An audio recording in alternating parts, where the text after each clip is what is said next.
What's up, everybody? I am Dude Explains Stuff. Please subscribe. Let's get started. Number 8. Deep silences. The still zone of thinking. There are moments when you seem to disappear from the flow of the world.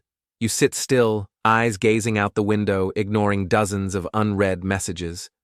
Outsiders may think you're daydreaming, detached from reality, or simply lazy. But inside your brain is operating quietly, at a level not everyone can comprehend. This isn't procrastination. It's not absent-mindedness. It's cognitive incubation. People with profound intelligence often need long silences, for ideas to germinate, for connections to assemble unconsciously, and for airtight, powerful arguments to form, strong enough to win debates without saying a word. Neuroscientists call this the default mode network. It's when you're not focusing on any specific task, yet your brain silently processes complex problems, restructures memories, and creates new concepts. Einstein once said that his most important ideas didn't come in the lab, but during solo walks around Lake Geneva. Biologically, this is a reorganization of your neural system. Silence becomes the laboratory of your mind.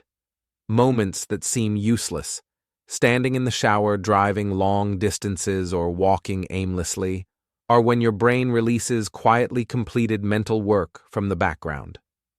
When clarity strikes suddenly, when a solution flashes like lightning, it's the fruit of moments others call wasted. In a world obsessed with speed and constant reaction, your ability to sit still and think deeply is an invisible superpower. So if someone says you're too quiet, smile and remind them silence isn't emptiness. It's where great ideas stretch and kick before being born. Number 7. Oversensitivity, the NASA-level emotional radar. You walk into a room and instantly sense something's off.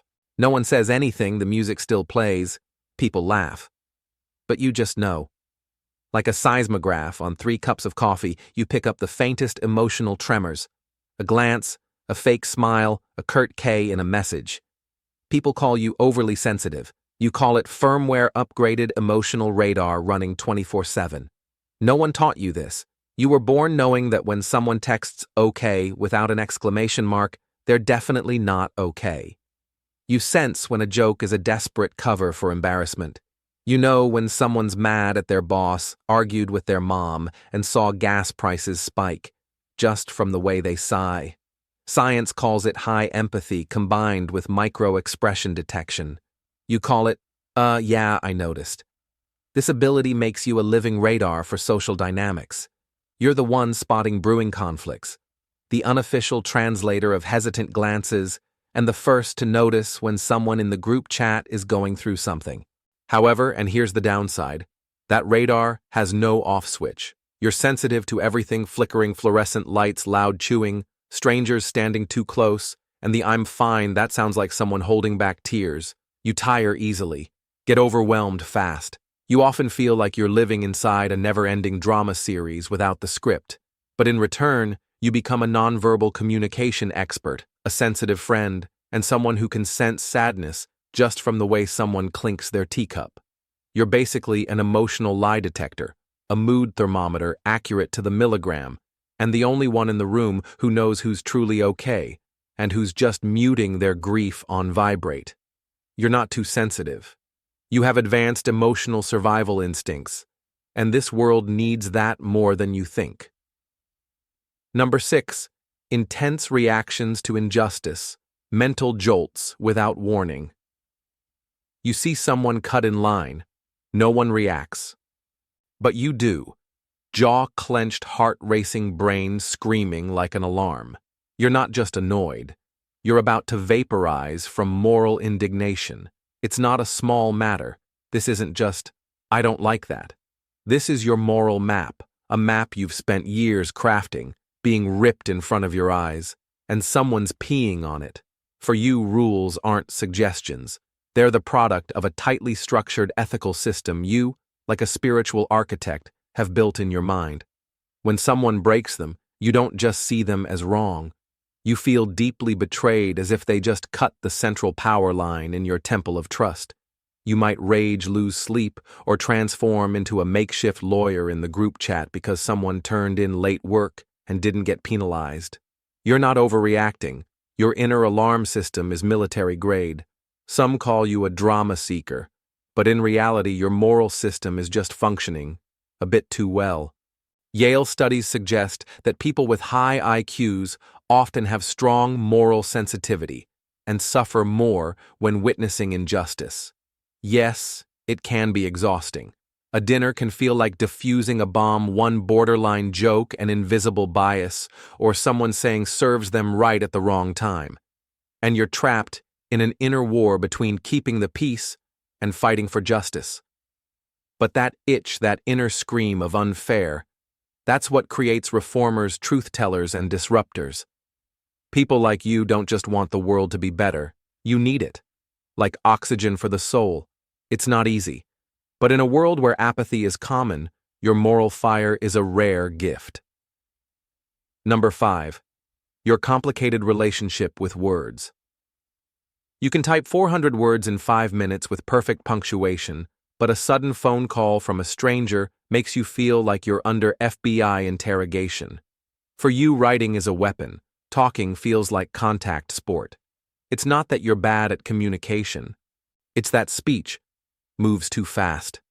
It doesn't give you time to think, rearrange, delete, and rewrite with the perfect tone.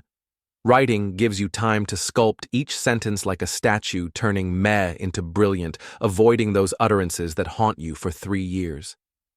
Many intelligent people, especially introverts or analytical thinkers, choose keyboards over microphones. Writing isn't just a tool. It's a shelter for thought. When you write, you don't just express ideas, you build them, shape them, blueprint every word. Imagine playing with Legos, but instead of a house, you're constructing an argument. Speaking is improv. Writing is engineering. Plus, asynchronous communication. You text when you're ready, they reply when they are, is ideal for minds running multiple background processes. You avoid decoding tone, facial expressions, awkward and calls that start with, guess who? According to cognitive linguists, writing engages your working memory language systems and prefrontal cortex, the part responsible for higher thinking and emotional control. In short, writing isn't avoidance. It's designing a safe space for intelligence. Spoken words vanish. Written ones stay. They can be bolded, underlined, rewritten. And best of all, writing never calls you while you're in the shower. Number 4. When abstract concepts keep you up at night. Have you ever argued in your head with a close friend just because they called something logical when it was clearly emotional in disguise, or stayed up until 2 a.m. fuming because someone said everything is relative, right after you finished reading a 10,000-word essay on absolute morality? Welcome to the world of minds that don't just think, they feel every concept. For you, words like justice, truth, beauty, or reason aren't mere vocabulary. They're spiritual companions, deep emotional bonds that, if disrespected, feel like someone just defiled an ancestral shrine. Neuroscientists explain that some people have high connectivity between the prefrontal cortex, where abstract thinking happens, and the limbic system, the emotional core. This makes your thoughts and feelings deeply entangled, so you can't just shrug off a flawed definition of right and wrong. When someone twists logic, turns language into a mess, or redefines fairness to suit themselves, your brain rings like a fire alarm.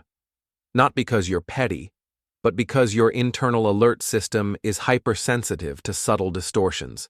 People might call you dogmatic, overly sensitive, or a philosophical drama queen. But you know better. You're not difficult. You have principles. You're not angry. You're defending truth. In a world full of contradictions, people like you are the bug fixers of sloppy thinking. Your intellectual tension isn't a flaw. It's an inner flame quietly burning to preserve the integrity of language and morality. You don't just understand what's right. You feel it in your bones.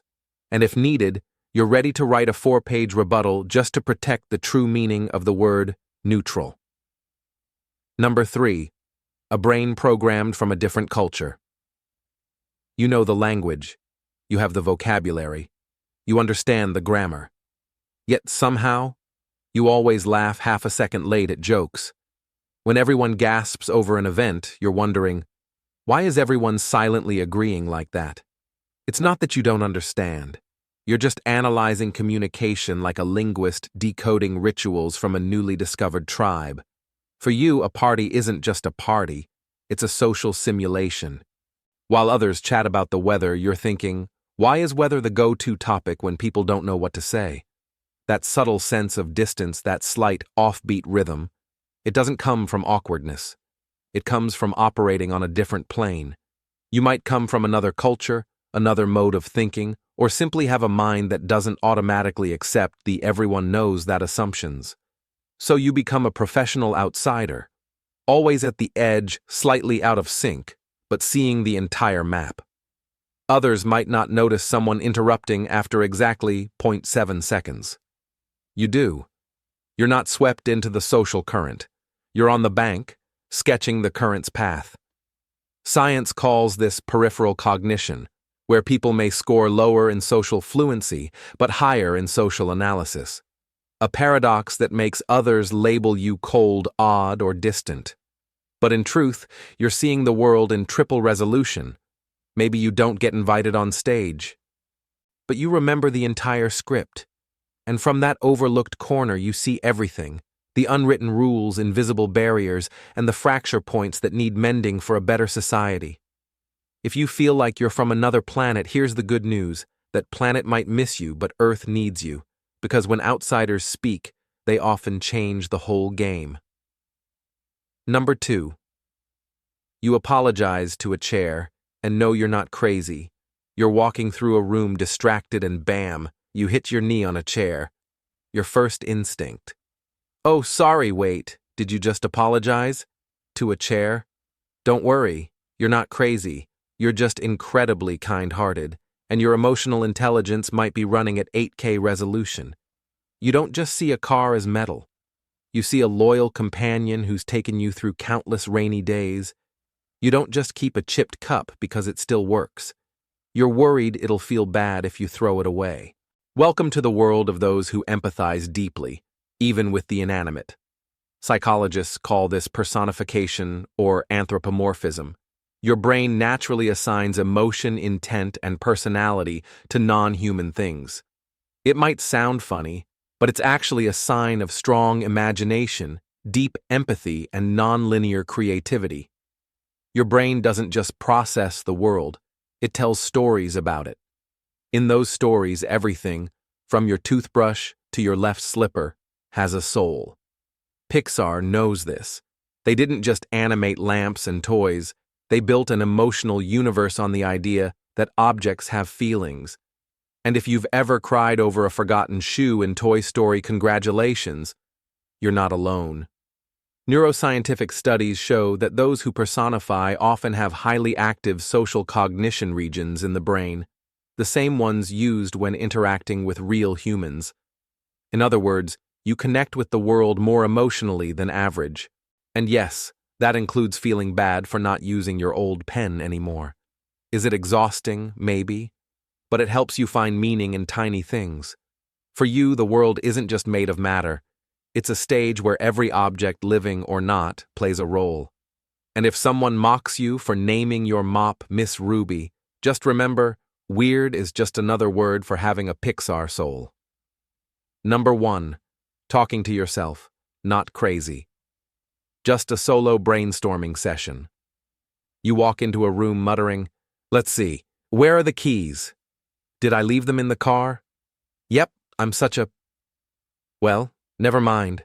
Someone nearby looks at you with concern, but you know exactly what's going on. You're not crazy. You're brainstorming. Solo. And it works. While others need whiteboards, markers, and teams, you just need a quiet room. And yourself. Or not so quiet if you're arguing with yourself about dinner salad or garlic toast. Psychologists call this external metacognition. Sounds like a robotics term, but it just means speaking out loud to understand yourself better. We call it an emergency meeting with yourself. No secretary needed. Kids talk to themselves when studying. Einstein supposedly muttered and repeated questions in his head like debugging code.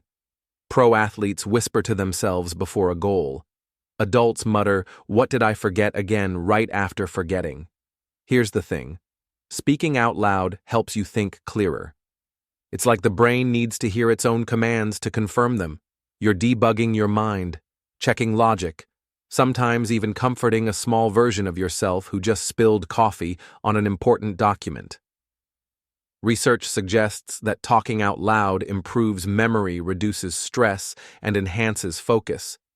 That's why you remember things better when walking around muttering shirt, pants, socks, toothbrush, phone charger. And if someone catches you talking to your toaster, don't panic. Maybe you're just checking its loyalty. Or maybe you just needed someone who'd listen without interrupting. Because sometimes the smartest advisor is the voice in your own head. Sure, it's chatty, maybe a bit blunt, but it never walks out on you, unless you forgot to charge your brain.